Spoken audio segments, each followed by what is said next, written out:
दोस्तों, आज हम चुनाव समीक्षा में राम मंदिर पर चर्चा करेंगे।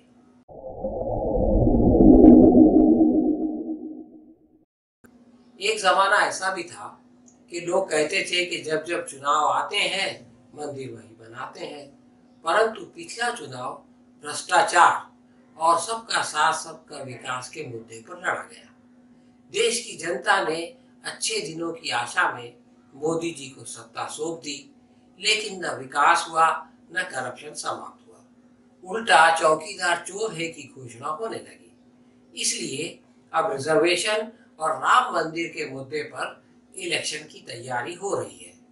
इस गौर धंधे की शुरुआत इस बार सर संचालक मोहन भागवत जी के भाषण से हुई। उन्होंने विजयदशमी के अवसर पर राम मंदिर का प्रश्न जोरों शोर से उठाया। उसके बाद सर कार्यवाहक भैयाजी जोशी ने सुप्रीम कोर्ट की जल्दीबाजी नहीं दिखाने पर आलोचना की और फिर संत सम्मेलन में अध्यादेश लाने की मांग की गई। लेकिन प्रधान सेवक के ये स्पष्ट कर देने के बाद कि इस प्रश्न पर न्याय प्रक्रिया के पूरा होने पर ही विचार होगा, सारे लोग शांत हो गए। भैया जी का दिमाग भी कुंभ मेले में स्नान करने के बाद ठंडा हो गया, तो वो अपना सुर बदल कर कहने लगे, मंदिर बने ये हमारी इच्छा है। हम ये चाहते हैं कि 2025 तक ये निर्माण पूरा हो जाए। उन्होंने कहा, राम मंदिर का निर्माण अगर आज भी आरंभ हो तो 5 सालों में वो बन पाएगा, लेकिन ये निर्माण कार्य कब शुरू होगा, इस प्रश्न का उत्तर उन्होंने सरकार पर छोड़ दिया और कहा कि ये हुकूमत को तय करना है, क्योंकि राम मंदिर के निर्माण को लेकर अब भी बहुत सी चुनौतियां हैं जिनसे निपटने की जरूरत है। भैया जी ने सरकार को मौका तो दे दिया, लेकिन प्रश्न ये निर्माण होता है कि उन्होंने 2025 का मुहूर्त क्यों निकाला। शायद इसलिए कि 6 साल बाद फिर से प्रयागराज में कुंभ मेला लगेगा। अब सवाल ये पैदा होता है कि राम मंदिर के निर्माण का कुंभ मेले से क्या संबंध, और विशेषकर प्रयागराज से क्या लेना देना।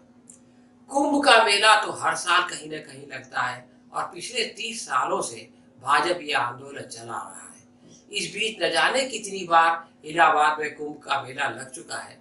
इसलिए अब मंदिर निर्माण को प्रयागराज के कुंभ मेले से क्यों जोड़ा जा रहा है, इस प्रश्न पर विचार होना चाहिए। भैया जी जोशी एक महान विचारक है, इसलिए उन्होंने राम मंदिर के निर्माण का उद्देश्य ये बताया कि राम मंदिर केवल एक मंदिर का निर्माण नहीं है, बल्कि ये असंख्य हिंदुओं की चेतना और श्रद्धा से जुड़ा हुआ प्रश्न है। 1952 में सोमनाथ मंदिर की स्थापना के साथ देश गति से आगे बढ़ा। 2025 में राम जन्मभूमि के ऊपर श्रेष्ठ राम मंदिर बनने के बाद फिर दिशा को और गति प्राप्त करने वाली विश्वास। ये बात दुरुस्त है। संघ ने अपने सफल प्रयत्नों से मंदिर निर्माण को करोड़ों की आस्था से जोड़ दिया है, लेकिन संघ मंदिर का निर्माण बाबरी मस्जिद की जमीन पर क्यों करना चाहता है। अयोध्या के निर्विवादित राम कथा पार्क के लंबे चौड़े अहाते में संघ को मंदिर बनाने से कौन रोकता है। कहा जाता है कि राजा दशरथ के महल में 1000 कमरे थे। इनमें से जिस कमरे में रामचंद्र जी का जन्म हुआ वो कौन सा था और कहाँ था, इसका पता चलाना असंभव है। भैया जी जोशी ने यह भी कहा कि जब 2025 में राम मंदिर का निर्माण होगा तो इससे विकास को गति मिलेगी। इसका मतलब तो ये है कि 2013 में मोदी जी को सबका साथ सबका विकास के बजाय मंदिर के बाद ही होगा विकास का नारा लगाना चाहिए था। लेकिन मोदी जी अगर ऐसा करते तो क्या वो प्रधानमंत्री बन पाते।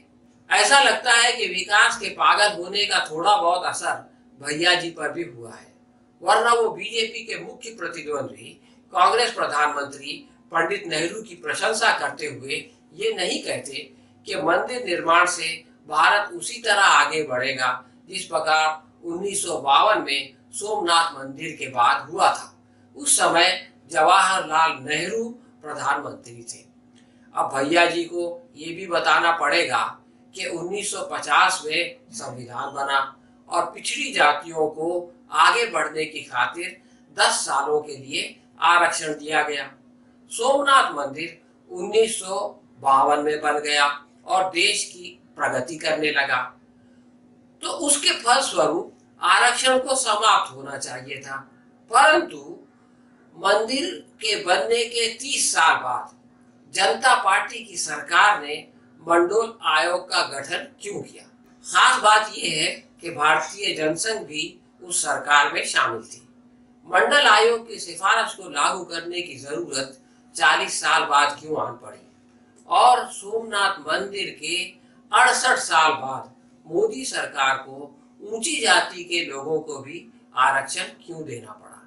ये विकास का प्रमाण है या विनाश का कि समाज के सभी वर्ग आरक्षण के लिए मजबूर हो गए हैं।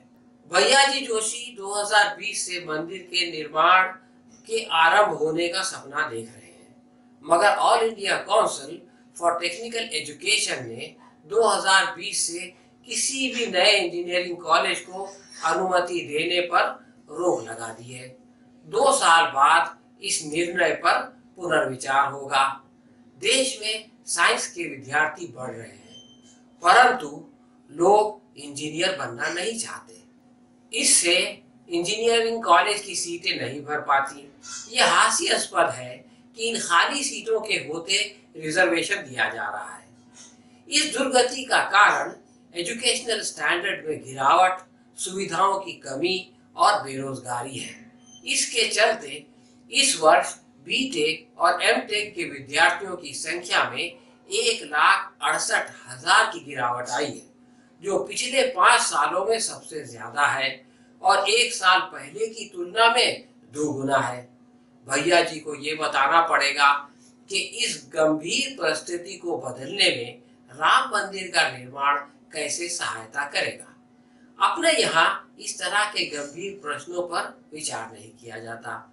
इसलिए भैया जी के भाषण पर पहले मंदिर फिर सरकार की घोषणा करने वाली शिवसेना ने बीजेपी के बचाव का आरोप लगाते हुए कहा कि राम मंदिर के प्रश्न पर संघ मोदी सरकार के लिए ढाल बनकर खड़ा हुआ है। राम मंदिर को लेकर भैया जी जोशी का वक्तव्य एक नया जुमला है। मुख्य प्रश्न ये है कि क्या शिक्षा उद्योग की चिता पर होने वाले इस विकास से देश में खुशहाली आएगी? क्या सरसंघचालक मोहन भागवत जी की चिंता कि युद्ध नहीं हो रहा है फिर भी सीमा पर सैनिक क्यों मारे जा रहे हैं, मंदिर निर्माण से दूर हो जाएगी? नई पीढ़ी को अपने उज्जवल भविष्य के लिए इन प्रश्नों पर गंभीरता से विचार करना होगा।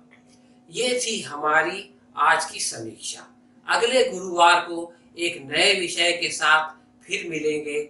धन्यवाद। दोस्तों, हमारे चैनल NVN को सब्सक्राइब करें, लाइक करें और बेल आइकन का बटन दबाएं ताकि हमारे वीडियोस आप तक पहुंचते रहें।